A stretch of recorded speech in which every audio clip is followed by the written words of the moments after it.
Hey there, Hoopty fans. We're gonna have a little bit of a different Hoopty in the Hills episode today.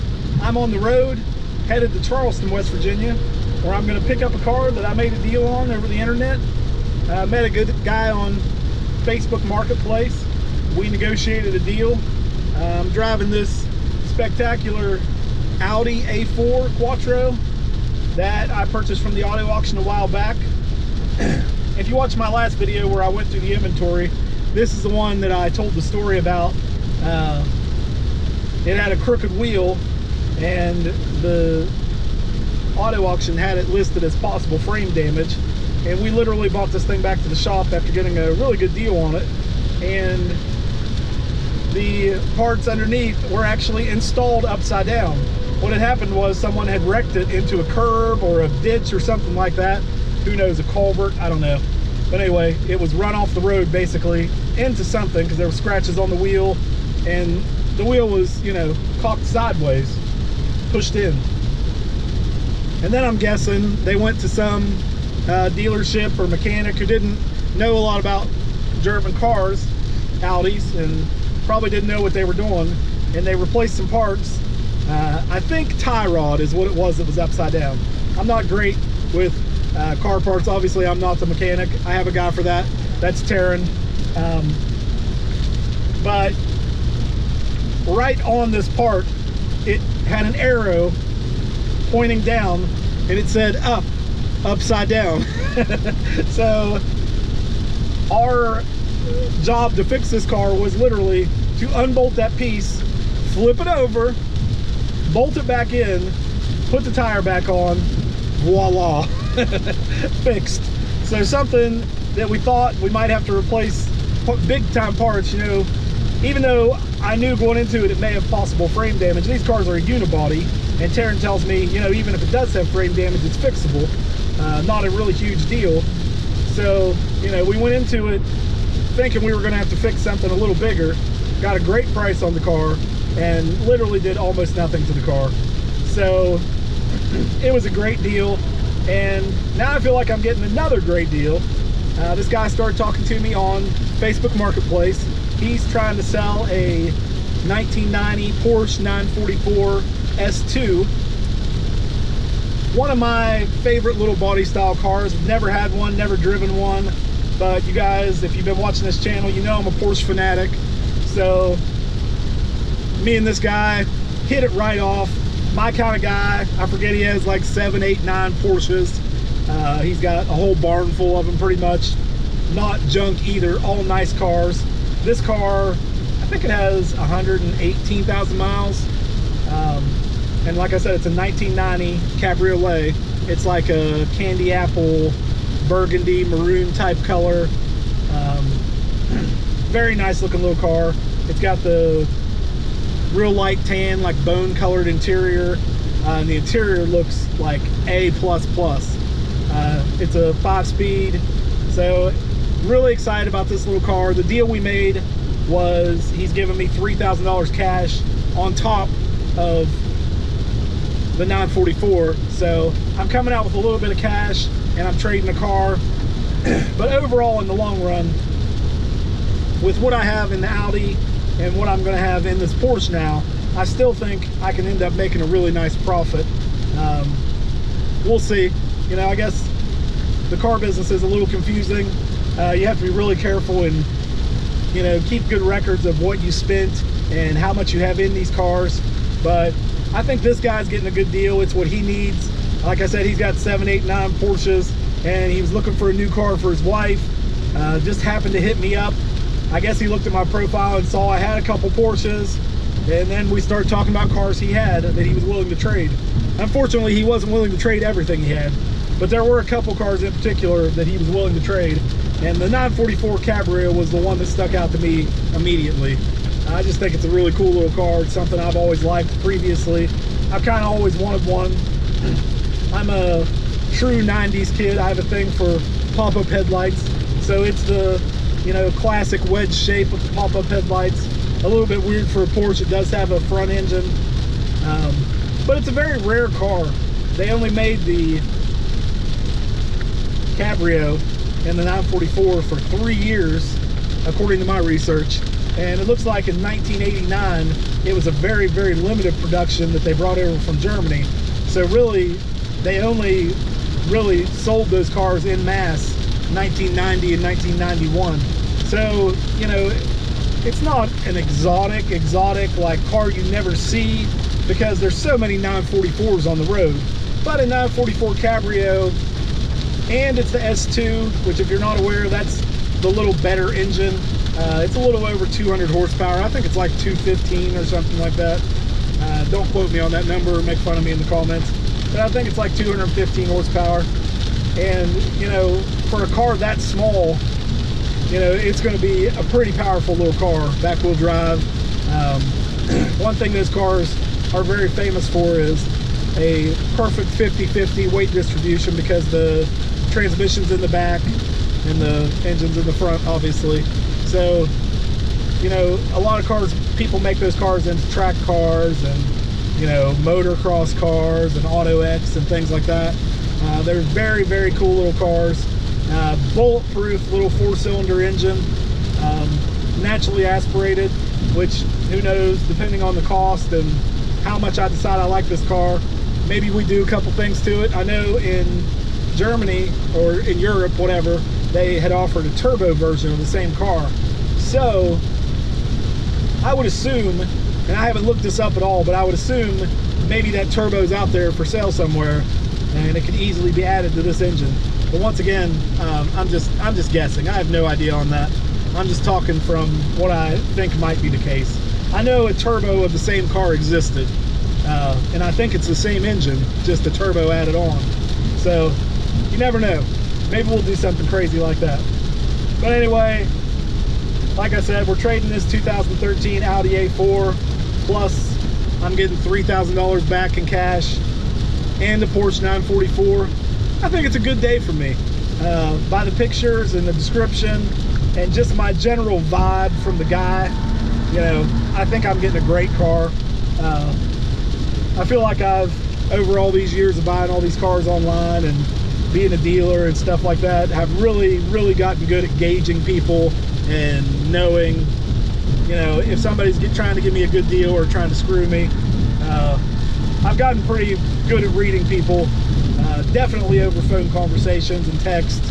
You know, I know the questions I want to ask, and I know the answers I've gotten back that have turned out to be not so true or even lies.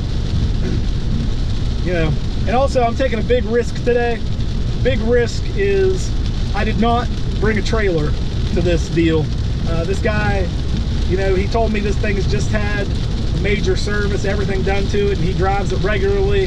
So I'm driving 100 miles to pick this car up, and I'm driving it back. So a little bit of a risk. It's a rainy day. I hope I don't end up sitting alongside the road in a overheating or blown up Porsche. This guy, I think I trust him though, so you never know.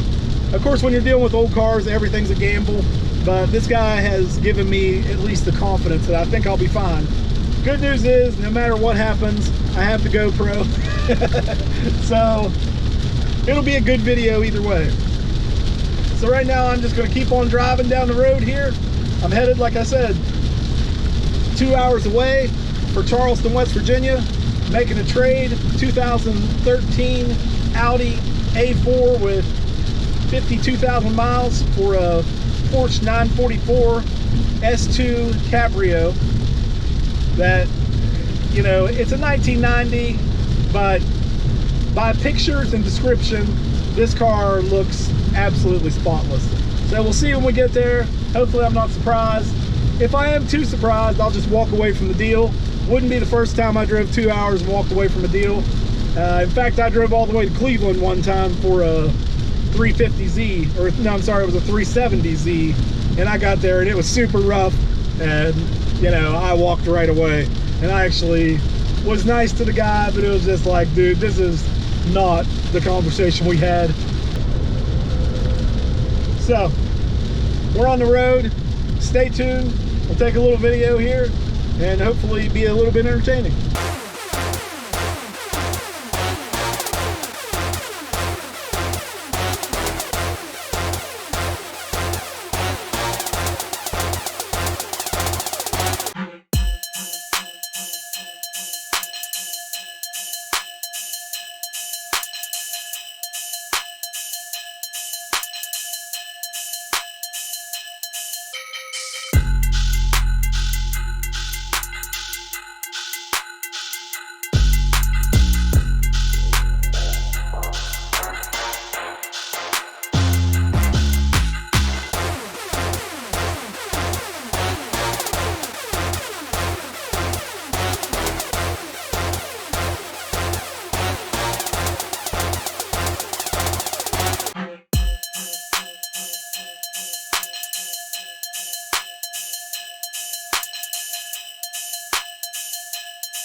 there, Hoopty fans. So, the trade is complete and I'm on the road back to Clarksburg from Charleston. I'm now driving a Porsche 944 S2.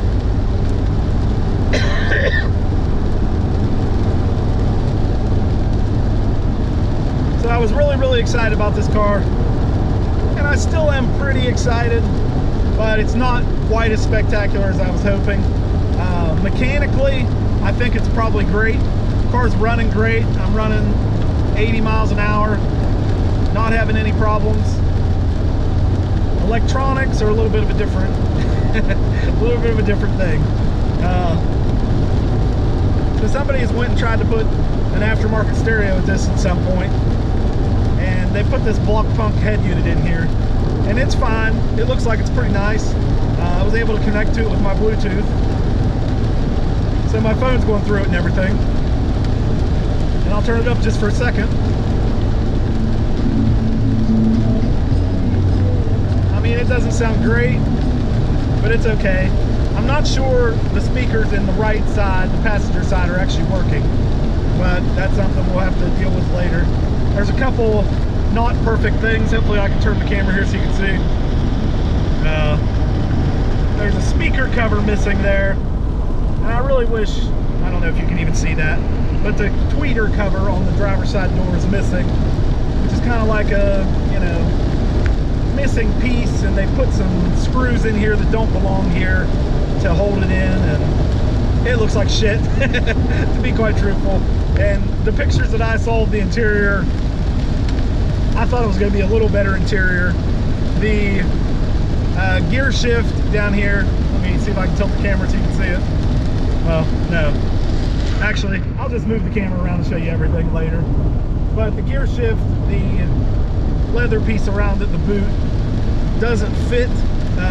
Every time I put it back down, when I go forward into third or fifth, it pulls it right off the cover. So I'm guessing, I'm sure it's real leather, so it's probably either shrunk or it is not for this car, one or the other. Either way, I'm not extremely happy about that. There's a little trip computer over here, and that does not appear to be working. All the important stuff works. The HVAC is working. The windows work. Of course, I haven't had a chance to test the top since I decided to do a trade today in a downpour. The exterior of the car looks really good. A couple pieces of this car are fiberglass, which you can tell it sat in the sun a little bit, and then there's a little bit of fading, because he told me the paint was pretty good, and I guess maybe I could have looked at more pictures or asked more questions, but it's not quite as good as I thought it would be. But still, I'm not in bad shape here. What I paid for the Audi and what I got back in cash from this guy, like I said, I got $3,000 in cash from him, and actually he gave me another $200 because the wipers weren't working. That's the worst part of the whole story. So it's pouring the rain today. What would be the absolute worst thing not to work? The windshield wipers. So I flipped the nice little handle here, nothing happens. We checked the fuse and checked to make sure everything was hooked up. No good. So I stopped at the Advanced Auto there in Charleston and picked up some Rain-X and put it on the window, and I'm doing okay. Give you the view of the windshield here in a minute. I'm doing okay. I'm gonna make it home. It's not a problem. The important thing is this car's running really good. I don't think it's gonna leave me along the road or anything, so that's good news. The temperature's looking fine. The voltage is looking fine. Everything seems like it's good. I think mechanically I bought a very good car, but there's a little bit more cosmetic work than I was hoping. It's probably definitely going to cut into the profit I was hoping to make. But anyway, overall I'm happy with the car. I'm not to the point where I want to be mad and complain. So it's not bad. Since it's so rainy today, I probably won't do a walkthrough today, but we'll do a walk around of it, get a closer look at it. Maybe tomorrow when it's a little better out. before we start doing anything to this thing, I'll let you see how it was when we got it. I can tell you, the Audi was so nice. It was such a nice drive down here to Charleston.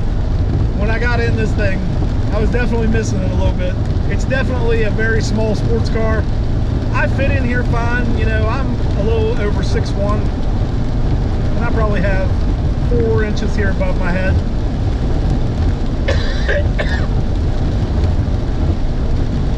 Plenty of leg room. If I compare it to something that people know, like a Miata, way more space in here than a Miata. It is really low to the ground, so I do have to do a little duck and cover to get in, but overall I really like the size of the car. Driving on really wet conditions today, very dangerous for a sports car. You know, I've had Mustangs, Camaros, and Trans Ams, and it must have pretty decent tires because it's actually going really well in the water. I don't feel like I'm getting loose or fishtailing or anything like that, hydroplaning. And I think maybe that's a little bit to do with the 50-50 weight distribution of this car. It doesn't have a light front end like some of those pony cars I mentioned. But anyway, that's all I got for right now, folks. Like I said, we'll probably do another video tomorrow, and I might do a little more B-roll here so you can look through this beautiful windshield and have the great view I do with no windshield wipers. But anyway, we'll get more video tomorrow. Thank you very much.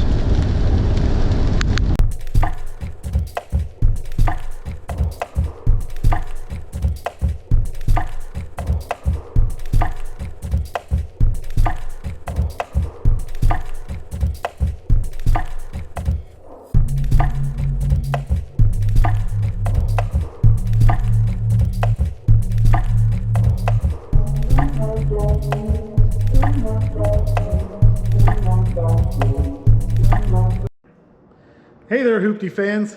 It's Gary. We're back here at Hoopty in the Hills headquarters, vintage variety used cars. It's been a few days since I made the 944 video where I was driving back from Charleston. I was a little frustrated that day after all the rain, and I didn't have a chance to do a walk around like I wanted to properly. So just gonna go around this car real quick. We're sitting inside right now and it's not super bright out here. I probably should have pulled it out, but I think we can see okay, so I'm just gonna go with it. All right, so here it is. I guess I noticed when I was starting to edit the video, even though I hadn't done this last part, that I never even showed the outside of the car. It was raining so hard that day. You know, my plan was to, you know, even get it out and, you know, kind of record while I was looking at the car and talking to the guy and all that, you know, if it was okay with him.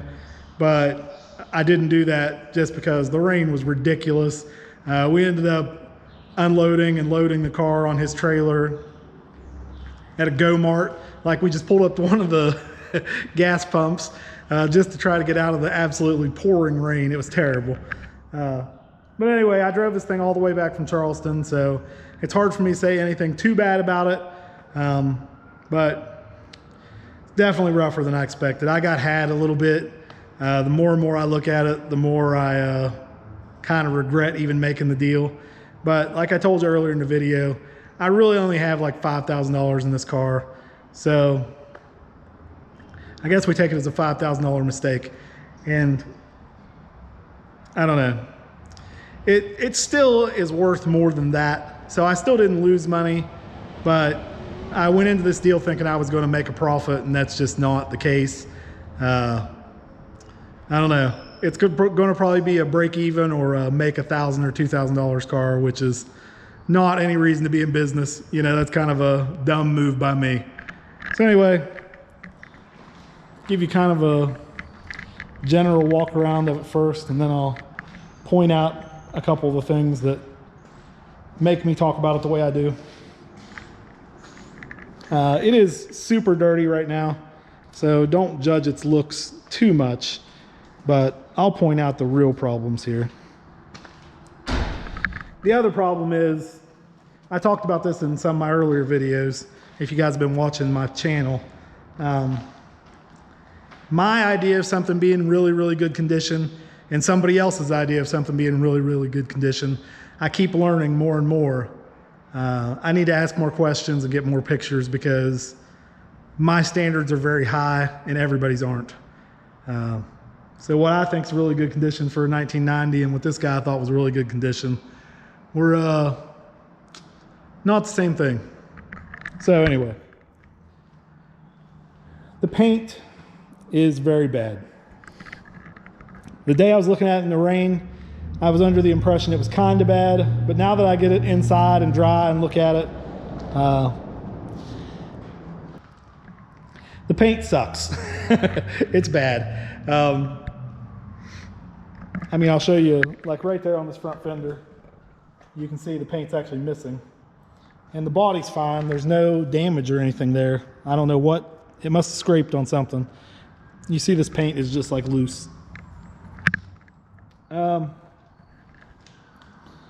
Some spots here. Oh, no, I'm sorry, that's just dirt. Big color difference here. I don't know how well that comes across on camera, but fiberglass versus metal here. The fiberglass has changed color big time. And the metal, I think, is closer to what it originally was. And I'd say that's just an age issue. We're like kind of burgundy here, and we're like Mary Kay pink down here. Also, not only fading, you see the clear coat's coming off here.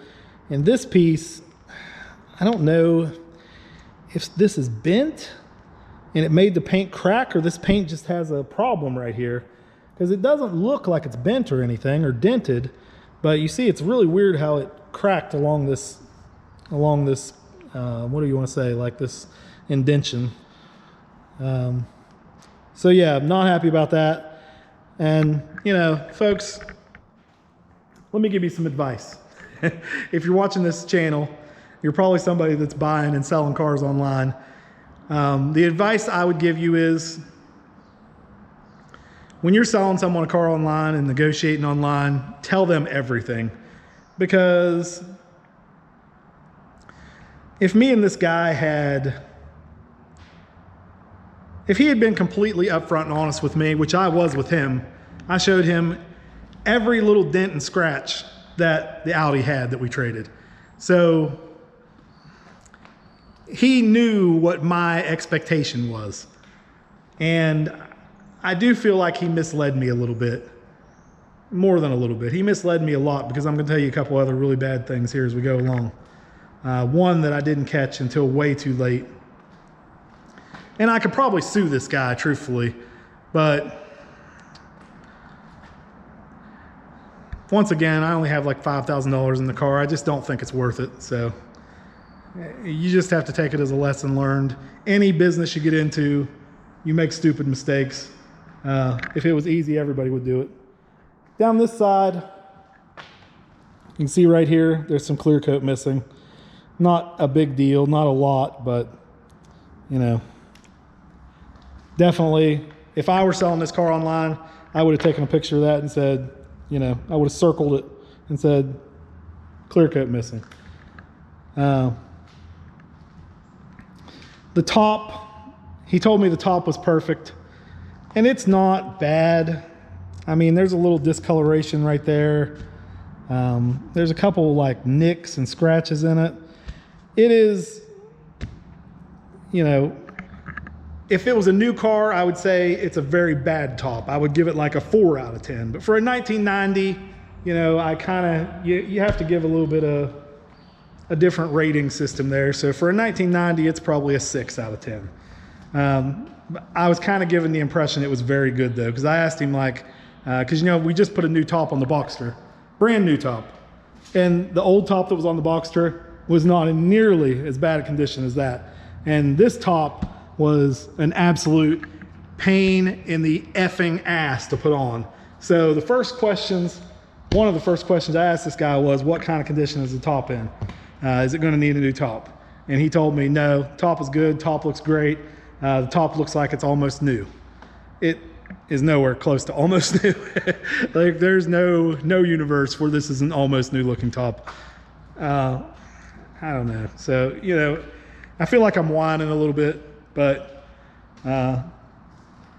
as someone who wants to be respected and taken seriously on YouTube, I'm not going to sugarcoat it and make it sound like I make all these great deals. it's a learn from your mistakes kind of thing. So I'm just giving you the real truth here. The back of the car is actually much better than the front. But you can see, just like on the front, this trunk lid is obviously fiberglass, because you see, I'm back here where it's not real bright, but hopefully you can see the difference between the trunk lid and the metal down here. This trunk lid's a lot lighter. It's not a huge difference. The good thing is that the paint is in good condition back here. There's no clear coat missing, no scratches, no dents, nothing crazy like that. So I could live with this. If the whole car was like this, I'd be cool. You know, I would have not been mad at the guy at all. The gas filler door here, you can see the paint is completely gone along the side here, and there's spots where the clear coat's coming off. So that looks bad. Once again, he didn't tell me that. You know, you could have easily snapped a picture of that and said, hey, not a big deal, but hey, look, this is going to need redone. Okay, would that have stopped me from buying the car? Absolutely not. Now, I may have negotiated differently if I saw these problems, but there's nothing, for the deal and the amount of money I have on this, there's nothing that would have stopped me from buying the car. Now, he might have made an extra $500 or $1,000 off of me by bamboozling me, but I don't know. I guess it just depends on what $500 or $1,000 is worth to you. Is it worth being a dick and pissing somebody off? Because that's what this guy did. And he was super nice. And, you know, the guy was not... If I was buying a Chevy Cobalt from somebody and the same thing happened, I would just write it off as, well, this person's just kind of a dirtbag, and, you know, by their standards, this car was perfect. But this guy had a barn full of 9 Porsches, and there was only like 2 he was willing to trade, and this was the one of them. So, I don't know. I just feel like it was the one he decided to get rid of because he hated it. Decided he didn't want to get it painted, decided he didn't want to get stuff fixed, and he dumped it on me. Which, I mean, I dump stuff too, but I dump stuff at the dealer auction where everybody there knows that almost every car there is getting dumped for some reason. I don't do that to customers. And, you know, I understand it's a little different when you're selling your personal car, you're not in business, but it's not. You know, I don't know.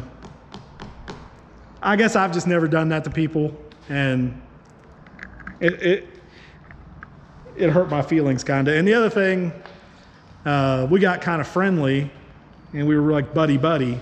And of course, I'm mad at him now, so he actually texted me a couple times, and, you know, I made a couple comments to him, and he didn't like jump up and offer to give me some money back, so I'm not going to try to sue him or anything. It's just not worth it. But also, I took delivery of the car, so I could have walked away.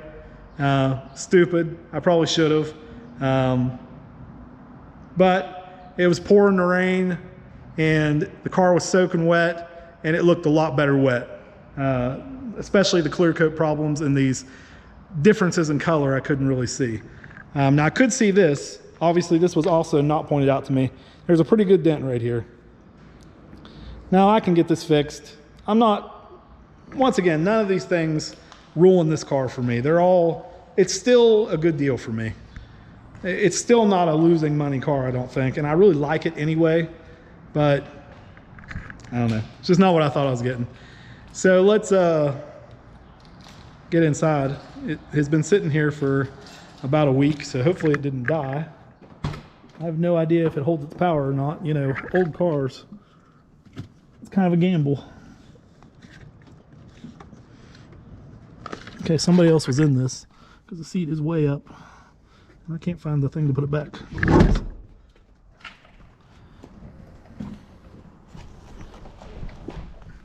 All right. So once you're inside here, there's more. There's more. More things I wasn't told. Another annoying thing I wasn't told. The odometer doesn't work. And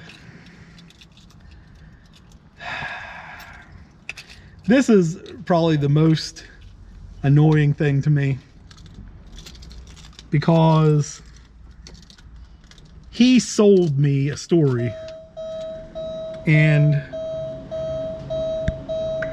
how do I want to say this? I was stupid enough to fall for it. The story I was sold, I'm gonna start it up. Oh.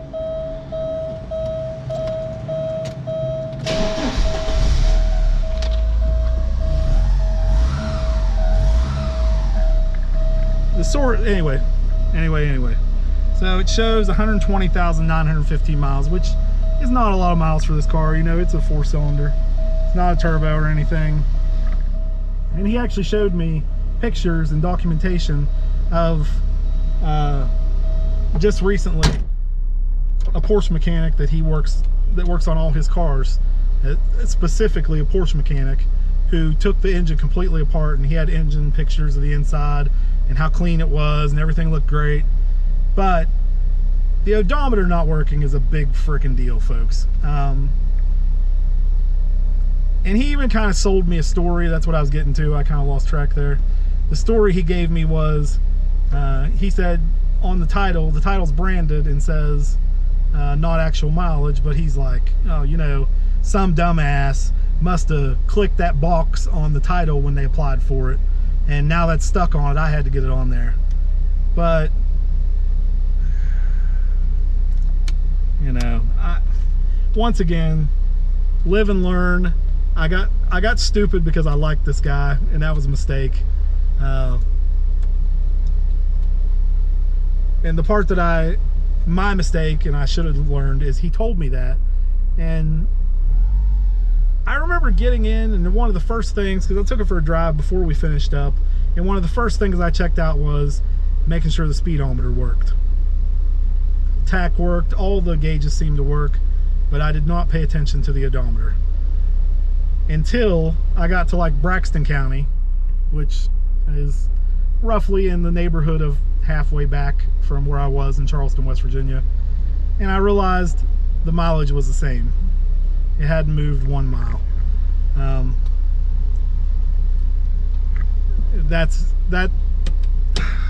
Gosh, man, that's where he really got me, because this car could have, you know, 300,000 miles on it. I have no freaking idea now. And, you know, I was under the impression that when I switched it to West Virginia, maybe I'd be able to get that brand off the title. Well, obviously not now, because now I know the mileage is wrong. So I would be the con man if I did that now. So I actually got screwed there. Yeah, this is a lot of me sounding stupid. It's gonna be interesting to see if I ever even post this video, because I feel like I'm not looking real smart in this one. I mean, just like any business though, folks, you can't win them all. I mean, I feel like I still don't think, like I said it 3 times, 4 times now, but I still don't think I'm gonna lose anything on this car. It's just not the deal I thought I was getting. So, moment of truth on this, you know, as you're listening to me here, obviously, you know about the rain situation the day I picked it up. Obviously, I didn't get to test the top. So, as soon as I figure out how this top works, you can test it with me here in real time. It's got this stupid little tool, which is crazy, I think. It must only fit on here one way. Oh, here we go. Okay, so tool in and open. Okay. And the top is power, which is really weird to me. It has this stupid little tool. And it's a power top, I don't know. I don't know where they ever came up with this idea of needing a tool and then hitting the nice button to put the top down. I'm not finding this. Okay, here we go. Okay, it's loose now. Real-time test. Wait, before I touch this, Lord, with all the problems that were unexpected on this car and the bad situation I'm already in, please, please let this top go down when I hit this button. Amen. Oh no. Oh wait, maybe I need the emergency brake.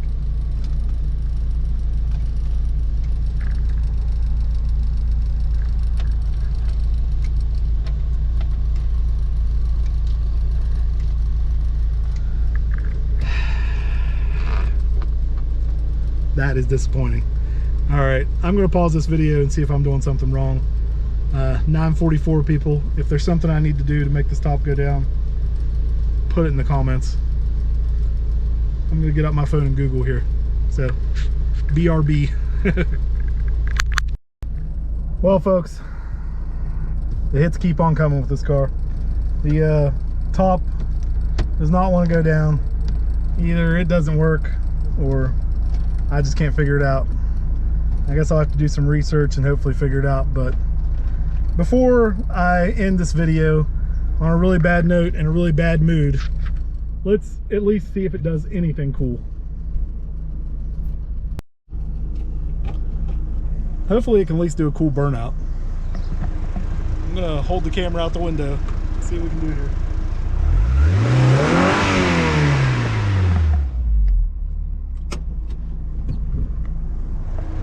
I'm gonna hold the camera out the window and see what we can do here.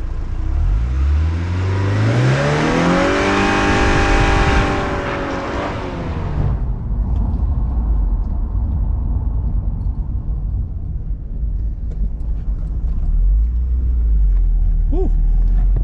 That sounds pretty good. Let's go to another location here real quick so I don't make the neighbors mad. I got a place down here by the river where there's no houses or anything. Hopefully no police come through and I can act like a jerk for a second.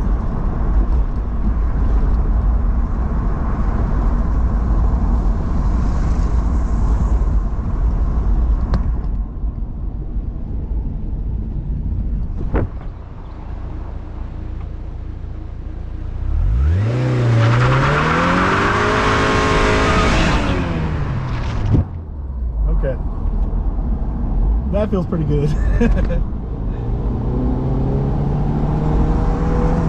Forgot my camera mount, so I'm holding the camera, so we're not going to do anything crazy, but gosh man, the car feels so good. For all the negative issues here, I think the motor's spectacular. I mean, it runs really, really nice.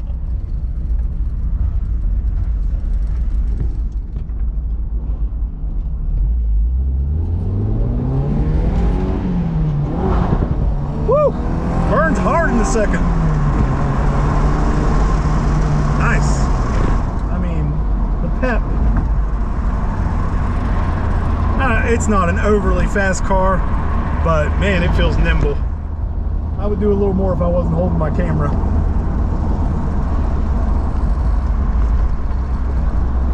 And this gear shifter needs some work.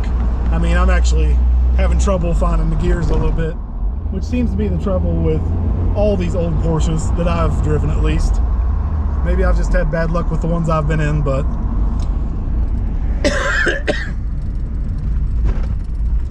all right folks, we're gonna wrap up today's video. Hopefully I have a little bit better luck with this thing going forward. And you know, once again, don't take this as all negative, because I like the car. But anyway, we'll talk more about it. We'll do a follow-up video, figure out what we're gonna have to do to it, and dig more into it. Hopefully there's some things I'm just missing here. There's a couple things here that aren't working. I'm not gonna worry too much about this convertible top not working, because like this little trip computer is not working. There's a couple things that aren't working. So I'm hoping there's maybe some electrical or fuse issue that won't be a huge deal. Maybe. I wonder if the air conditioner works. I shouldn't even be trying it. It's just gonna tick me off more if it's not. Hey, one thing works. We have cold air. All right, so that's a good thing. Not that I would ever even use it in a convertible, but anyway folks, Thanks for watching. Please like and subscribe. Not my most successful video. I'm in a bad mood and whining and crying to you, but lesson learned, and we'll just go with it and get it fixed. Either that or put her up for sale and dump her on somebody else. The only difference is I'll tell them all the issues. All right, thanks a lot. Y'all have a nice day. Thanks for watching.